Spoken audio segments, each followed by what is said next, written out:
studios of Time Warner Cable in partnership with the Shaw Jewish Community Center of Akron, Forum 360, Global Outlook, Local View. Welcome to Forum 360. We have a very special show today. We have a discussion, a debate between our two candidates for Stark County Prosecuting Attorney, the current Prosecuting Attorney, John Ferraro, and his opponent, Mike Grady. And first of all, thank you so much for appearing on Forum 360. Thank you. Thank you. And under the rules that have been established by Forum 360 for this discussion, each of the candidates has been asked to provide 3 questions, and the producers have also, and the committee have also provided some questions. And what we're going to do is we're going to alternate whose questions are asked first, and by the flip of the coin, Mr. Grady's question will be asked first, but we will alternate them. Our challenge is to make sure that each of the candidates are given sufficient and equal time to both answer their questions and have an opportunity for a rebuttal.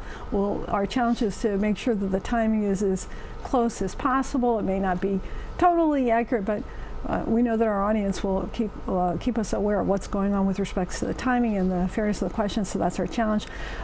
Our first question is a question that both of the candidates asked, and it is very basically, what are the qualifications and the experience that each of you bring to the table to serve as the Stark County prosecutor? And because of the flip of the coin, we'll start with you, Mr. Grady. Well, thank you, Sally.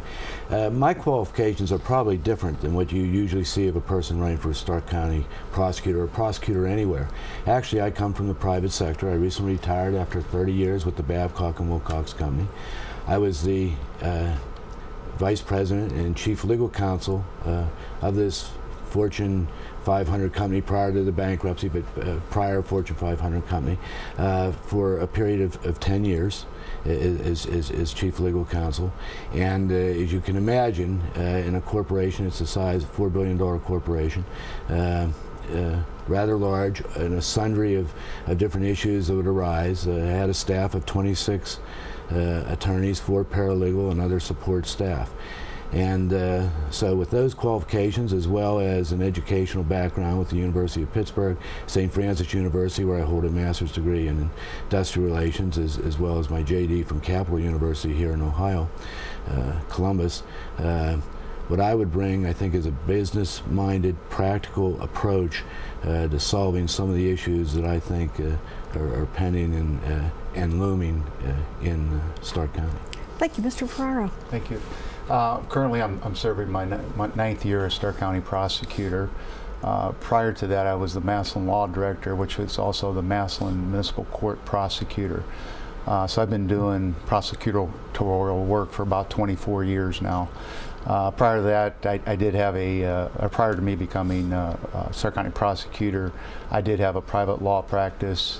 When I first started practicing law in 1981, I was on the defense side. I think that is, you get a little taste of everything. I did represent people charged with misdemeanors and felonies. I've represented kids in juvenile court. Then I became law director in Massillon. I was unable to, by law, to represent people who commit crimes then. So I got a little bit of everything there in my legal background to see how it is on both sides of the fence. So experience-wise, my 9 years here as county prosecutor, has helped me immensely to see the troubles Stark County faces in the criminal justice system. During my time, we've been involved in some very serious cases, some very well-known cases such as the Bobby Cutts murder trial and also the James Mamone murder trial. So with all of that, the experience is there, and the qualifications are there that I think a prosecutor needs. Okay, well, I don't think we have any need for rebuttal at this point, but let's go to your first question, but Mr. Ferraro, you'll be the first to answer it, and it is, what motivated you, I guess, originally to run for the office of prosecutor, and I guess today too? Well, you have to go back to why I ran for law director and Massillon City prosecutor back in 1988. you know, it was something that I wanted to get involved in government. It was something that I wanted to help my town. I lived in Massillon all my life. I had a law practice there. I thought law director and being the prosecutor of Massillon Municipal Court would be a good step in my legal career. So I did that, and I was also able to keep a part-time law practice too. So I couldn't do some cases, but I was able to do like divorce cases and personal injury cases by also being a law director. So I think the motivation. It probably started in law school. I always had an interest in criminal law. You know, once you get out there, and I think you represent people who get in trouble, and I think you see that, okay, this isn't what I want to do, but I want to be on the other side. So I think that's what got me going on the prosecutor side. I was able to be appointed to Stark County prosecutor after my good friend Bob Horowitz was elected probate court judge in Stark County.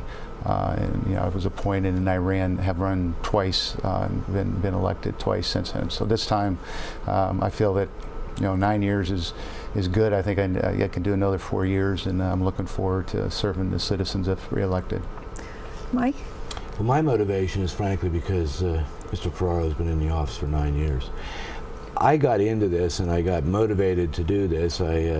Not because I had, as my opponent has had, some long-lasting dream to get into criminal law, but rather there was an issue that came up and about in Lake Township in Stark County, and essentially the voters were told on the ballot that they were going to be assessed a tax for the extension of a police department, and it was going to be, as it said on the ballot, 45 cents per $1,000 of home valuation. Well, in actuality, it turned out to be $4.50. I had asked that the ballot not be certified. I was told it was being looked into by the prosecutor's office. The ballot, in fact, was certified because it had won in the November election last year. The issue had passed, but the ballot was off by tenfold. It turned out that I had to represent 390 citizens on a pro bono basis, and the prosecutor's office was representing the township trustees as well as the Board of Elections in Stark County. We were able to uncover during the process that, in fact, authorities had known as early as July of 2012 that the ballot language was wrong. The fact is, although we prevailed in the common pleas court, the prosecutor decided to take this issue up to the Ohio Supreme Court. Turned out we prevailed there on a 6-0 decision. My problem with all this is we have a sanctity of a ballot, and if the prosecutor's office wasn't willing to uphold the sanctity of a ballot or even recognize that a ballot being off by tenfold was wrong, it was problematic. In addition to that, we have the situation that came up with the Ziegler matter with the county treasury, where $3+ million was missing, and I thought that the prosecution of the current treasurer at that time, Gary Ziegler, as well as Mr. Festashi, the person who actually stole the money, wasn't handled appropriately. It took 16 months to go after the county treasurer, and although we're going to hear that this was because state auditors, that type of thing, we already had a confession from the accused, Mr. Festashi, but the prosecutor's office relied upon an unconstitutional statute, and in fact we ended up having to reinstate Mr. Ziegler to his job because he wasn't given due process before he was initially released, and then we turn around, we end up having to enter into a structured settlement with him, where it turns out you have his back wages and fees and other matters being paid for, as well as over $250 in legal fees, or $250,000 in legal fees. And then we had the DeVise situation in Marlboro Township, where, in my mind, a police chief who had served honorably and a long term found himself out of a job for 6 months because there was accusations made that he had obstructed official government business, when in fact the judge who heard the case within just an hour of hearing it said that there was no real probable cause to bring the case, as well as other issues that have come up throughout the county along the way, and that's what motivated me to get in. Enough's enough. It's time to jump in and do something. Would you like to reply to any of that? Oh, sure. Regarding the Lake Township case, again, Mr. Grady's got to understand, as prosecutor, we represent clients. Prosecutors are not the decision makers.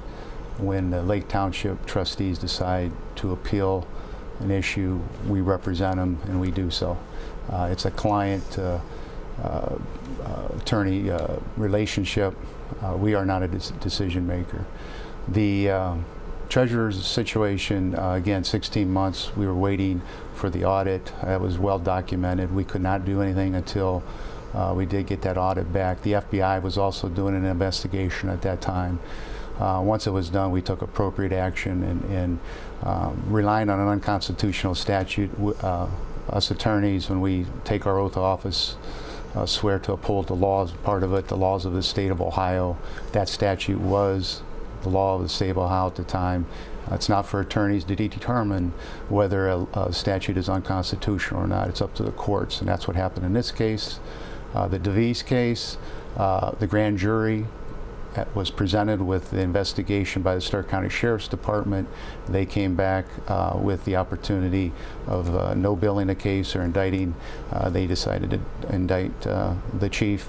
The chief was afforded the opportunity to come into grand jury to explain, to tell his side of the story. He stated it publicly in a newspaper that he was going to do so. We continued the grand jury hearing for a few weeks so he can come in. He never did show up, and the grand jury did indict him. We did proceed to the court on that.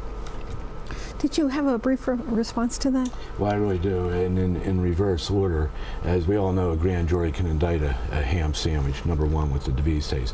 Number two, with the Lake Township issue, I find it somewhat disturbing that the prosecutor would end up saying that his duty was to the Lake Township trustees. The fact of the matter is, your duty, John, as I see it, is to the citizenry. After all, when you handle a criminal case, you tell a police officer all the time, we're not going to indict, we're not even going to try to indict because we don't think we have enough evidence. In this case, I presented the facts, I presented the case law, which should have been upheld in that case, which the Supreme Court did uphold, that ended up saying that, and that was Beck versus Cincinnati, that anytime a tax, levy, bond, or other tax issue comes up, that it must be absolutely precise or it is fatal to the ballot. Because of the time differential, if you'd like to have another response, or if you want to go into the next question. Go to the next question. Okay. And Mike, it's your turn to go first. What is the major issue facing the criminal justice system in Stark County as you see it for the next 4 years? Oh, I think it's the same issue that's facing the entire county, and I think that is funding. I don't think there's any question about it. There was a 0.5% sales tax that passed last November, but the fact of the matter is, whatever fortunes will be gained from that are potentially going to be lost by the reevaluation of homes, and what we're going to see is, I think, a loss in tax revenues. Now, part of that's because of what occurred with the whole Ziegler thing, and then when we tried to go after more money, or the thought of going for more money, folks said, well, 0.5%, because there isn't that much confidence. But I think funding the programs, funding the office, I mean, there's already been cuts, and I sympathize with Mr. Ferraro with what he's had to deal with the caseload that he has on the criminal side. But people have to understand, the prosecutor's office isn't just criminal law. In fact, many of those cases, over 90%, are plea bargain, and that's throughout the state. The fact is, the prosecutor is the chief legal officer of the county, both civil and criminal.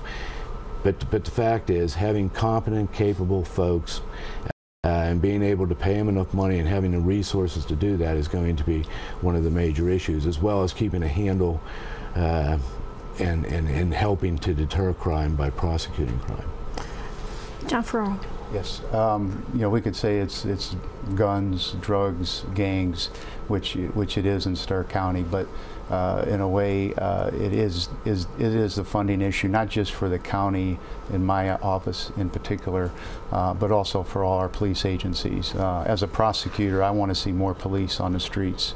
I think that's evident with just using City of Canton as an example, with all the layoffs they had in the police department. The crime, if you see, there's more shootings, with more gang activity, more drug activity. So that funding, not only countywide, but cities and townships, and I think it goes to the state. Our governor and our representatives have cut the local government funding, which that money was coming back to the local governments to use for police protection, for fire protection. That's not there. So that's going to be an everlasting battle for all these smaller police agencies to try to find funding to keep them going. The county, luckily, thank to the citizens of Stark County, passed the criminal justice sales tax. My office did not see that in 2012 here, but hopefully in 2013 the commissioners will fund us so that we can get back to normal operations and help the criminal justice system. You're tuned in to Forum 360. Today, a very special debate. We've got John Ferraro, the Stark County prosecuting attorney, and his opponent, Mike Grady, candidate for Stark County prosecuting attorney. Back to our debate. Okay, our next question is, first of all, for you, Mike, what changes, if any, would you hope to have at the prosecutor's office in the next 4 years? The biggest thing, I think, that I would be aiming for, and it's what motivated me to get into the race, I think there is, at the present time, a lack of confidence in the prosecutor's office.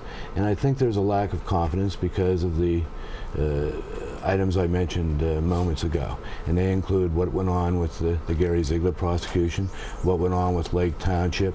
I didn't mention previously, but what went on with the folks that own the Trading Post, the carpenters, the octogenarian couple that were almost put out of their home because of an act of their son, which occurred more than 5 years ago, and the prosecutor's office went after the property of the parents. And the fact of the matter is, I think everybody looked at that with shock and disdain. Then you add in the DeVise situation, where you can find yourself trying to go about your business, follow your job, and all of a sudden you're looking at potentially a 2-year jail term. And I look at the Ziegler case and I say, well, there was a lack of due process there with the county treasurer, which was the reason, he had to be reinstated after he was let go, despite the statute saying there had to be due process. So I think with all of that, an informed citizen who has watched what has gone on ends up having to say, something's wrong in the prosecutor's office and something needs to be changed. Mr. Ferraro, what do you see in terms of changes for the next 4 years? Well, as Mr. Grady said, he commended me for operating that office at the budget we had, and I'm glad that he understands that. And with the lack of funds, the lack of personnel, the services that we are to perform, you have to cut back on them, and that's what we did. I've had a 27% cut in the last 2 years. We will get back to almost what we were at 2010, hopefully, with the commissioners give us the necessary funding. We will be able to provide the necessary services that we should be providing, such as outreach programs, going out and helping neighborhoods start crime watch areas. The citizens are our eyes and ears out there. Police need help. We need to go out and try to set those up. And we have probably over 100 of them in Stark County right now through the hard work of my staff in the victim witness division. So with being fully funded, we can do the things that we used to be doing in helping getting out to the schools, getting to the kids early and teaching them, telling them what's going on, what you need to avoid. We haven't been able to do that. We're just at the bare bones right now, and again, thanks to the citizens of Stark County, we'll be able to get back to our normal operating area.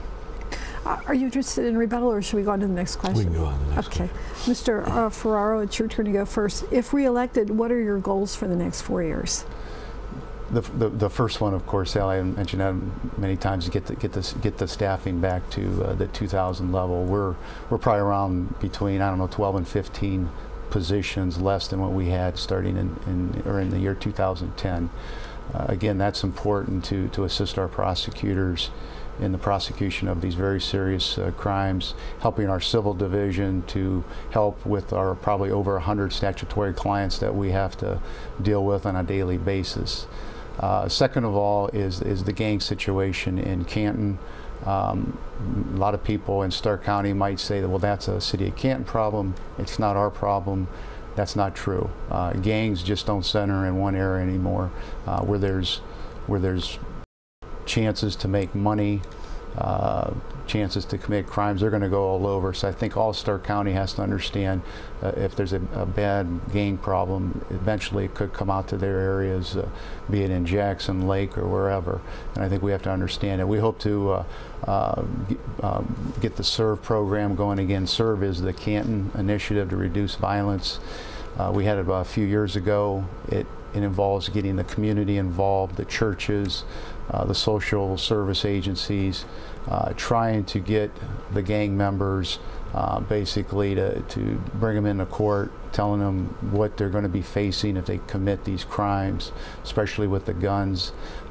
We need to try to reach out to them in some way, somehow, to try to prevent violence. We might not be able to keep them completely away from crime, but you know, the gun situation, if you have been looking at the Canton news, it seems like it's an everyday occurrence where somebody's getting shot. So we want to work on the gang situation.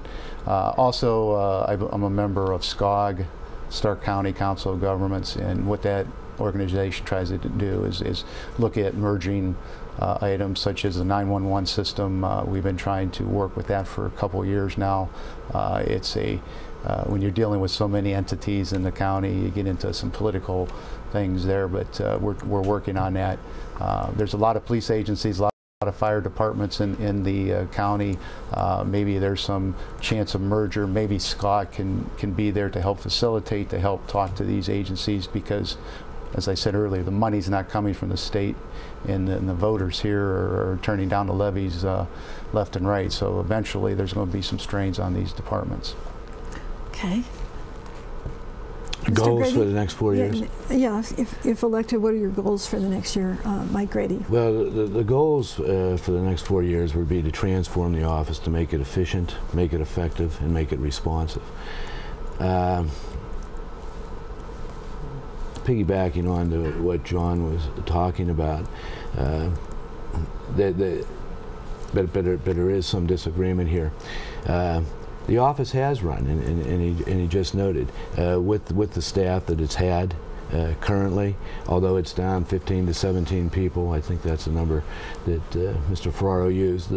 The fact is, obviously, there was fat. The crimes are still being prosecuted, maybe not as effectively as you prefer, but it's sort of the old story. Things still get done when they have to get done, and we find ourselves focusing upon that which is important. And Mr. Ferraro is absolutely correct. Levy after levy is being turned down. And levy after levy is being turned down because people have had enough of taxes.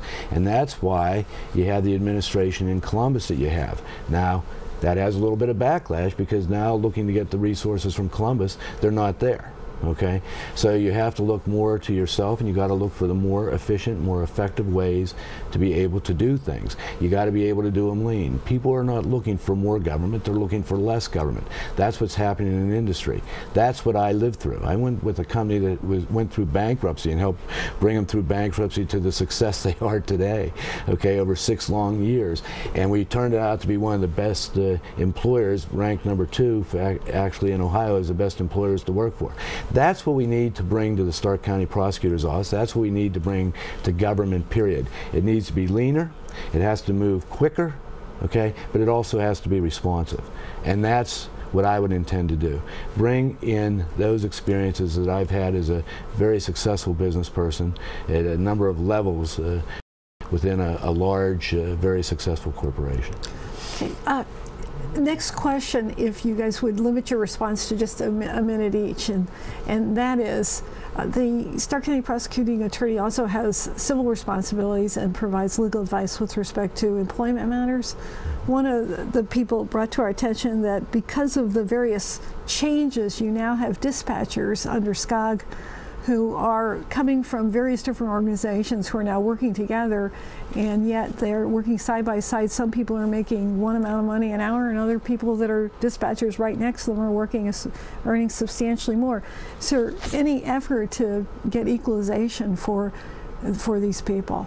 Is there any plans for SCOG to address these issues from so let me start with you. Yeah, they John Ferraro. Yeah, they when SCOG took over the 911, if you remember, that sales tax that was enacted by the commissioners a few years ago was part of that was supposed to go to the countywide 911 system, and that was going to get everybody under one umbrella through that. But then the voters repealed the tax, and then it's sort of is in limbo now. You know, there is some money that was collected during the time they enacted it and when it was repealed, and the commissioners are sitting on it, and they want to use it for the 911 system, but it can't be as good as what they wanted to originally do because the money's not coming in. So there was a committee, and they were going to, a task force that was looking at that, and they continue to do so, and that is an issue that they do bring up, and hopefully with this money that the commissioners have,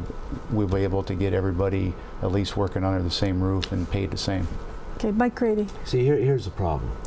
You have this 911 system that everybody's been looking at, and everybody's been talking about, and everybody says is needed countywide. But then we have the city of Canton that's saying, well, no, we don't really want to participate in that, or the dispatchers, or whatever all the issues are, and I honestly don't know all of them. But what I do know that there is a need to consolidate everywhere in Stark County. That is the only way, and people are finally going to have to understand that if you want to save money, you don't want to be paying increased taxes, and you want more efficiency, we're going to have some consolidation. And I think even Mr. Ferraro just mentioned it. We got to have that intergovernmental types of cooperation, and that's what I'd work for. Okay, one final question. There's been a lot of discussion in Stark County about public corruption, going back to the $3 million that was missing with the Ziegler prosecution and all that other stuff. The issues with, 30 employees double dipping, lack of fiduciary oversight over the administration of pension funds, apparently. And now in the front page of the newspaper, the mayor of Canton was accused of using the Community Development Fund charge more than a dozen times for personal use, although he's repaid the money. Years back, I think there was a woman who was a township clerk who was prosecuted for using a credit card like 4 times or something like that. What are we going to do about eliminating public corruption and bringing back confidence? And which one of you would like to go first? John? I think, in the first 2 instances, I think, I was an instrumental part of that. And I think we did bring back confidence because we got the FBI involved immediately. As soon as we found out about Mr. Frestashi stealing money, the FBI was called, the sheriff's office was called.